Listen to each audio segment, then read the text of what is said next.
You're listening to The Broker Show with The Broker Joe, your expert in all things real estate. Hot topics, market trends, even your questions. It's all on the table. Hosted by The Broker Joe and co-hosted by Etch. Hey, it's The Broker Show. I am The Broker Joe. Thank you so much for tuning in. And hearing us out today, we have some great stuff in store for you. I am The Broker Joe, and Etch. I am Etch. It's good to be here with you today. It is. I'm excited. Right. Halloween coming up. It is. It is right around the corner. Cooler weather. I'm still recovering from putting my boat in last night. I underestimated my tolerance. The blood's thin this time of year. So it's out there in my shorts, which I stubbornly hang on to the last minute every year, complaining to my boys about how cold it was, and they just, Dad, are you kidding me? Are you kidding me? Boys, T-shirts, shorts, yeah. You're the same kids that'll jump in Lake Michigan in April and just be like, what? You're like, hypothermia is what? We love doing this stuff in Michigan. we love it. Find us a cold body of water to jump into all the time. Yep. Hey. Yeah. Speaking of which, fall, I feel like it's going to be over in a blink of an eye, and it always is. Snow is going to be hitting soon, but I like to just revel in all that is fall right now. Yeah. And you just bought a new truck. I did. I got a new truck. I have been driving a low profile Cadillac with rear wheel drive. It's been horrific. Yeah. And I barely make it in and out of everywhere I go. It's always a gamble. Yeah. It's always an adventure.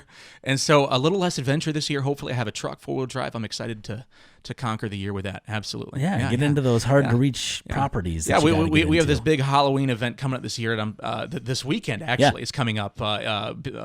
It's countywide. Basically, everyone's coming to Main Street, and it's going to be a good time. I'm trying to decorate my truck, figure out what it's going to look like. So that should be fun. Yeah. Zombie mobile with all the blood handprints all over. Yeah, maybe I'll make it a haunted truck or something. There you go. Yeah. That'd be a good time. And speaking of haunted, I was just reading this story. It's out of Ontario, Canada, and there's a place. We were talking about this. Yeah. I believe it's called the Regal Theater or something. So they're looking basically to get some extra money to do some refurb, some upgrades and stuff.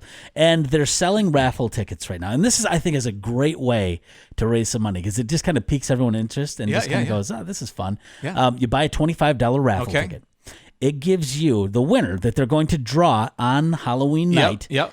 The winner of it for $25 gets to haunt the theater, which is currently not haunted, after they die. Fantastic. Isn't that a great promotion? Someone in that marketing department needs a raise. Seriously. That's a good one. I'd buy that ticket. Heck I think. I mean, I would probably end up haunting my ex before I went to haunt a theater, but I mean, it's just because there's just so much of that fun, exciting stuff between us still. So yeah. No, I had a client a while ago, and every now and then you have a buyer or a seller that talks about how either they think their house is haunted or they want to know if the house is haunted. Yeah. First of all, you don't have to legally disclose in Michigan if your house is haunted. It doesn't have to be legally disclosed. Okay.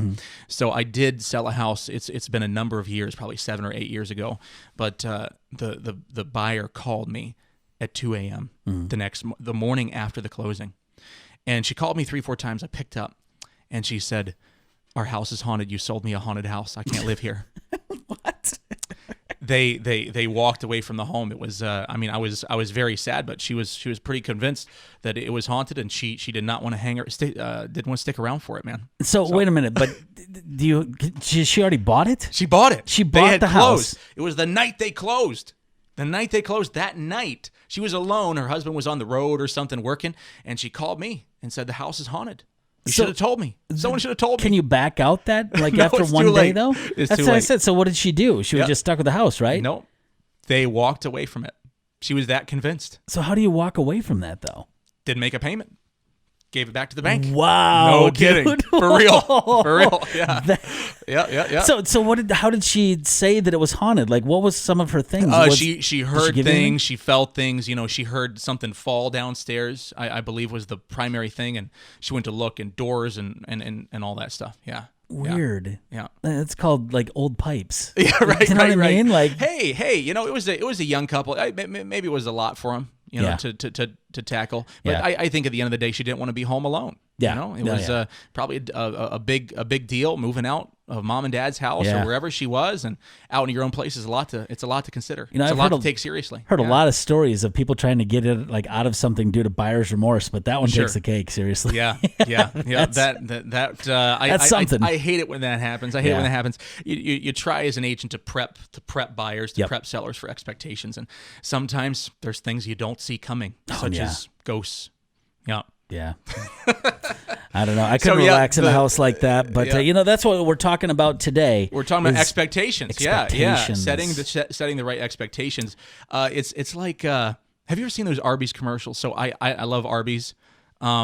But I gotta say, the commercials. You look at these sandwiches. You look at these sandwiches. Yep. The guy with the deep voice, and these sandwiches look like they would keep they'd satisfy a bear coming out of hibernation. They're crazy. They're enormous. Yeah. They got cheese and all this stuff dripping down.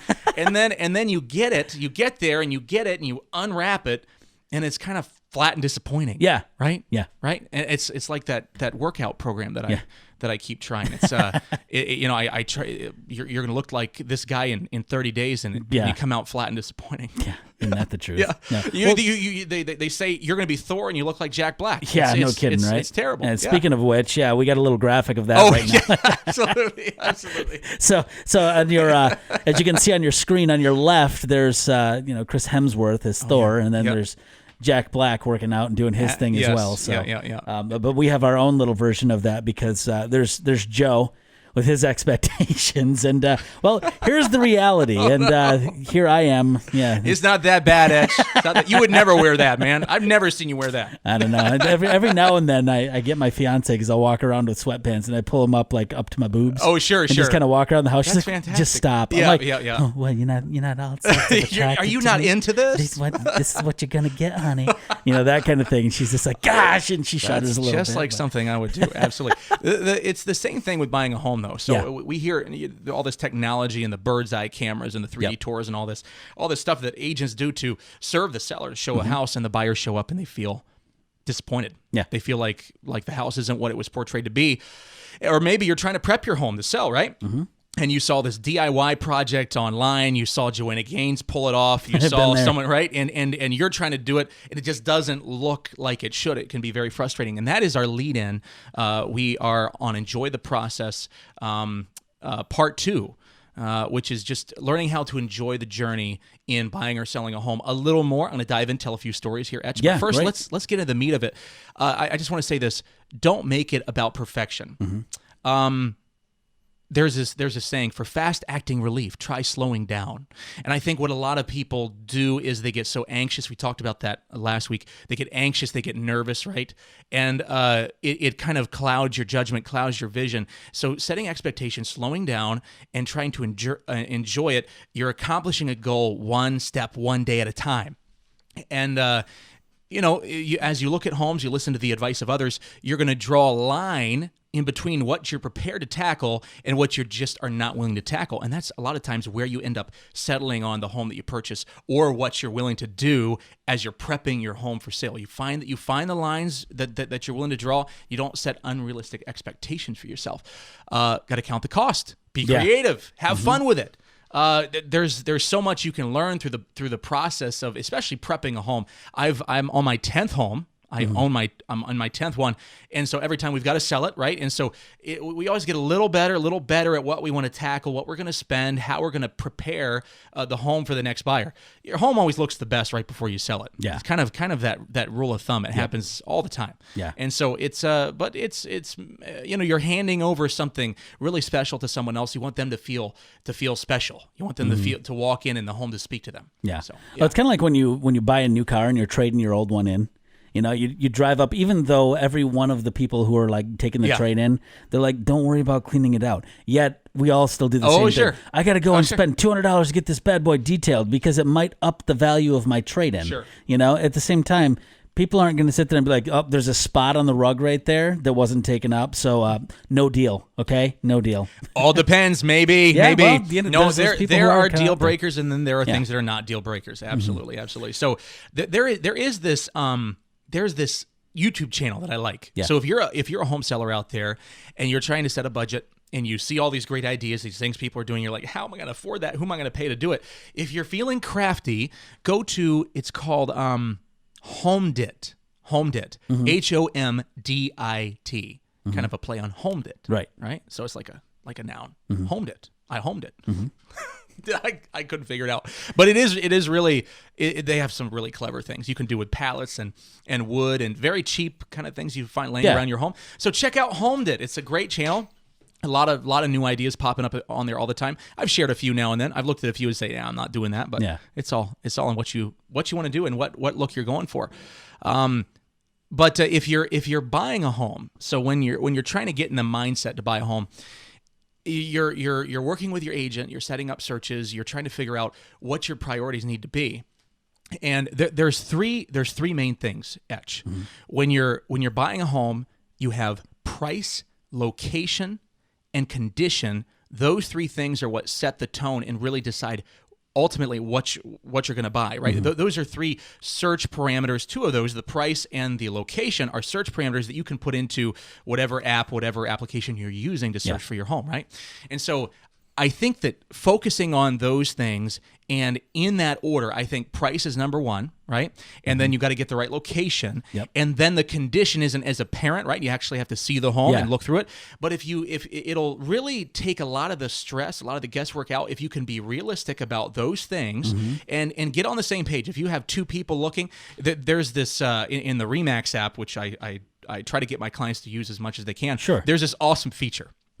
And your agent and an infinite number of other people can get in on this app and see each other's searches together, but it's built for, like, if you've got a partner, a husband, a wife, or two people buying a home along with their agent. And what they can do is when they like a home, you can see when the other person is like the same home. Oh, the agent can that's see, cool. right? Yeah. It's really cool. It's like a double heart feature. Sure. So small heart, one person, two hearts, big person, you can tell who's liking what. Nice. Getting them on the same page, right? I like that. Yeah, that's cool. It's really cool. So I've had a client before where they sent me a listing and I said, Jim didn't like that yet. You better talk to Jim. He didn't click the heart, right? So, but no, all joking aside, it's important to be on the same page, set expectations, and that combination of three things can really get a lot of that out of the way if you're settled on what you're going to do there and you have the location figured out. And those things can evolve, but make sure you share it with each other. Make sure you're on the same page.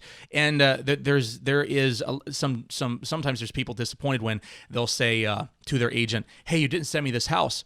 Oh my! What's the address? Well, it's 10 miles outside of the search you set up, right? Mm-hmm. So draw a broad scope. If the perfect house that's 25 minutes away, if you would go 25 minutes for the perfect house, tell your agent that. Set your search up to reflect that. Yeah. Go broad and just remember to be patient, right? Especially right now when the housing market is really, really tight. Yeah. If you're looking in that way, because that's really important, especially because my fiance and I, like right now, for my job, we're literally like 5 minutes away. Oh, that's so nice. Oh, what a luxury. She's 30 minutes away. Oh, no. So we're sitting here trying to go, okay, what's the perfect, because I can go out one direction, but then that means it's 45 minutes out of her way. Yeah. As opposed to, okay, well, I went halfway and split the difference with you. So now it's 15 minutes, but now it's 45 minutes.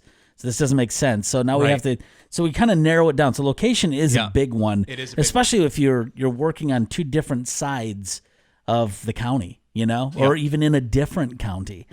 So that's really important. Coming together. I like that heart that you guys are talking about. That's really cool. Yeah. And ultimately there's things that people have to learn to compromise on, right? And I think that going in and going through this process, educating yourself, and again, I think we talked about last week about making sure there's things that you draw a line on, right? Things that you're not going to engage in, that you're going to hire out, or this is a deal breaker for us. But also, being on the same page with the location and what projects are actually realistic for you and your family to tackle. Yeah, I think that's part of the big picture. And so, you never know what is going to turn the buyers on to a particular home. So you have to get the price right, and location's important. But that being said, there are some things that are just, especially the location, I've seen that shift for people. Yep. They find the perfect home. They find something that opens their eyes to a neighborhood or a waterfront or a feature that they just had no idea was there, and they fall in love with that again. So having an open mind, not setting up the trenches, if you will, setting up the walls to hem yourself in, keeping things somewhat open and narrowing down as you learn and as you grow through the process is good. There's a story coming to mind. There's a couple years ago, there was a buyer. It was my listing agent came in with a buyer, and you know why they wanted this house? This particular house they honed in on they looked at all kinds of houses. They came back to this house, and I said, I always do. Hey, what do they love about it? They said, well, they love the ceiling heights. They love the ceiling heights because they want to be able to sword fight indoors. I love sword it. fight indoors. And it was the That's only awesome. house they found that had 17-foot ceilings, which That's apparently great. if you have like a long sword, not 17, it was like 15, 16, 17 feet.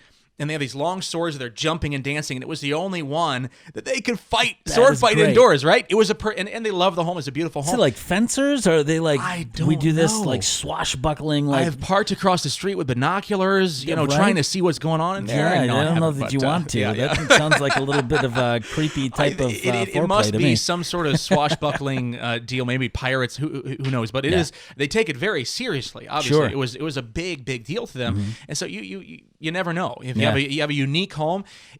Thousands of people are going to see your home when it goes on the market. Thousands of them. You can only sell it to one person, only one person. So that one person that finds your home appealing, unique, inviting, and exactly what they want for whatever reason, you just never know what that might be. Yeah. And there's other things that happen. I had a client up in Reed City, and went to show her this home, and her name is Kelly. And Kelly and I are going through the house, and she's liking it, and it's fitting a lot, checking a lot of the boxes. And we open the closet in the master bedroom, okay? And we open the closet, and the house is empty. It's moved out of. It's pretty much turnkey. And she opens the closet, and there's a big box sitting there on a low shelf. And the shelf says, with her spelling, Kelly with 2 E's, says Kelly's Closet. Right on that box in the closet. Goes, oh my God, I can't believe it. So she sat there and goes, oh, it's meant to be. This house is mine. This is my closet, right?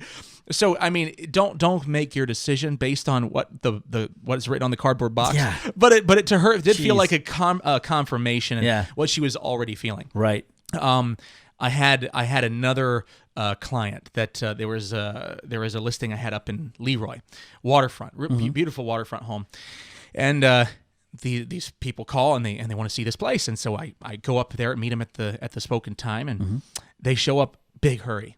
They're just on their way up north to visit family, right? Huge hurry, huge rush, and they're running through the garage, running through the house. And just kind of peeking around. Well, we just wanted to see it, which is great, which is wonderful, fantastic. And so it was that storm where all the basements flooded up in Reed City and Leroy. Oh yeah. And this storm broke loose while we were in this house. In the 5 minutes that we were inside of this house, it absolutely broke loose. And I'm not exaggerating. I don't know when the last time is before or since that I've seen it rain that hard. It would have been just impossible to go to the car. It was raining that hard. There was branches coming down. It was just pouring, and the cars were up the hill, up near the road. Yeah. So we were caught inside this house, and so they were pretty upset. We're going to be late for an appointment. They were in a huge rush, but we just couldn't get out of there. Yeah. So we went onto the covered front porch and sat there and watched the rain come over the lake.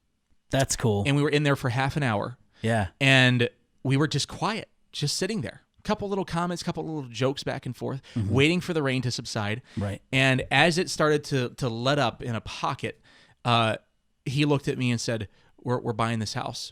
It was over. It was over. So, these are extreme examples, right? So much of it is logic and reason and necessity and all those things. But at the end of the day, what I said earlier, for fast-acting relief to the anxiety that can accompany buying or selling, just slow down. Slow down and take your time. Enjoy it with the people around you. Watch that DIY video. Take your time and walk through that house. Talk to people about it. Enjoy the experience. There's so much that can be gained from it. And this is a long life. This is not, maybe you're going to be in this house forever, but probably not.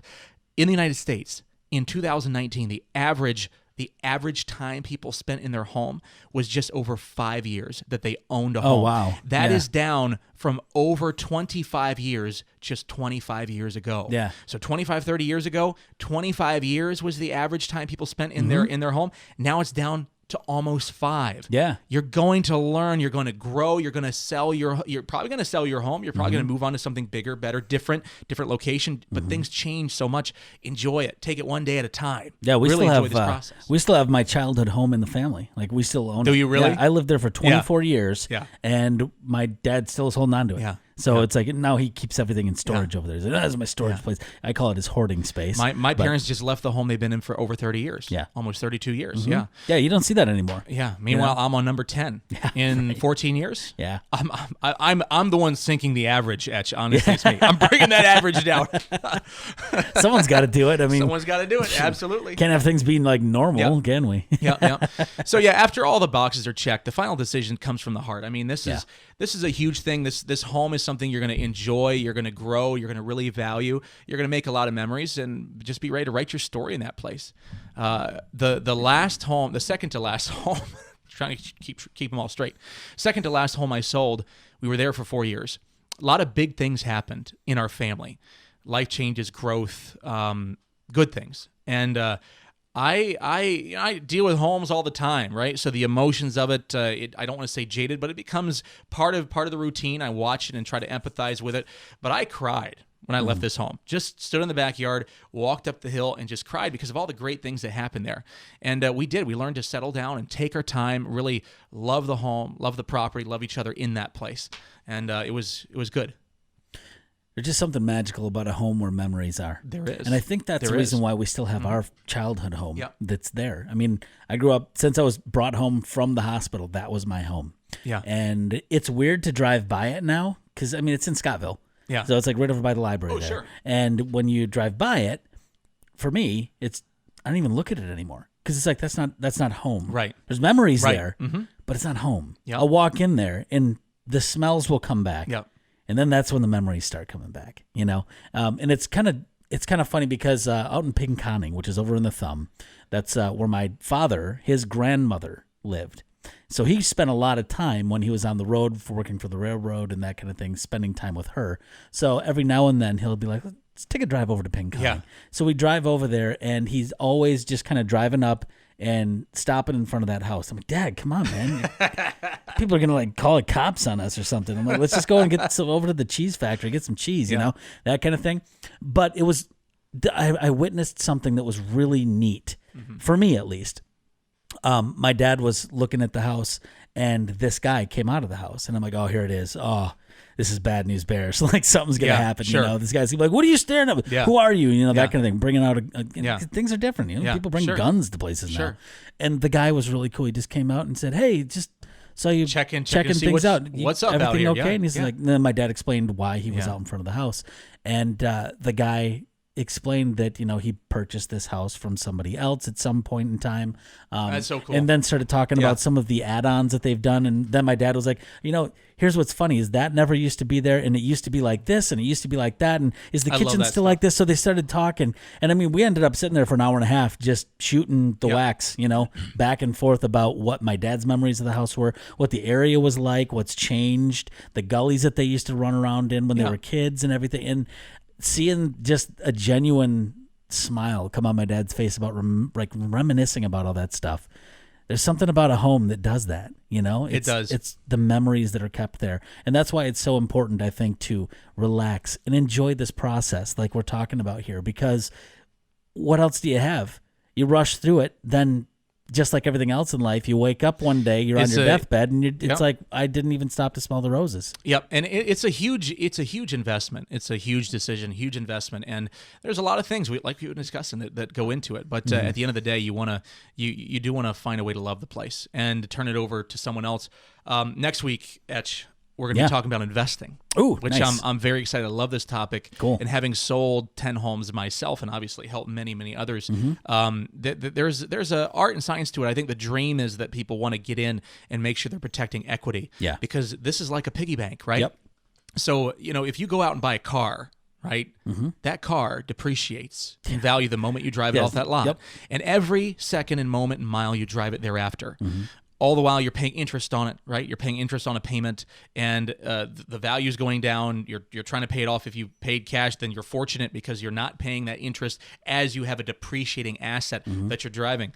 And a house is it should be the opposite, right? It should be you're buying something, you're paying a payment, you're paying your balance down as the equity goes up. It's going the other way. You're building a piggy bank. So we're going to talk about that next week. I'm excited to share some tips and tricks and some things I've learned along the way. No, it's going to be. I want to pick your brain about that topic too, because that's Sounds kind of where we're at right now. Sounds be great. like, okay, so what's the equity in our house? So this will be a really interesting topic. So we'll stuff. touch base on that one. We'll be good to go. Let's get into our socials, because now we're kind of up and running. We got a couple of weeks in on this podcast now. We're on episode 4 already. Can't even believe it's on episode 4.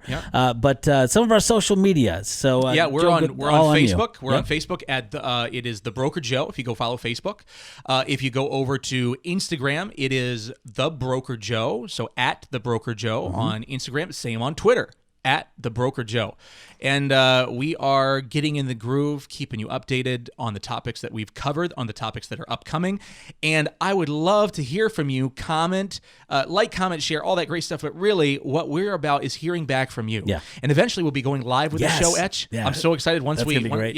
We'll be going live. And I would love to get your feedback and your topics. I would love for people to pick your topic. Tell me what you want to hear about. Tell me your story. And I'll comment on it. Maybe I'll have my own story to share with you.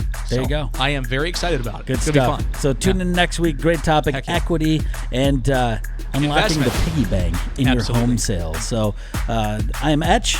I am Joe. I'm The Broker Joe. There you go. And we'll see you next week. Sounds great.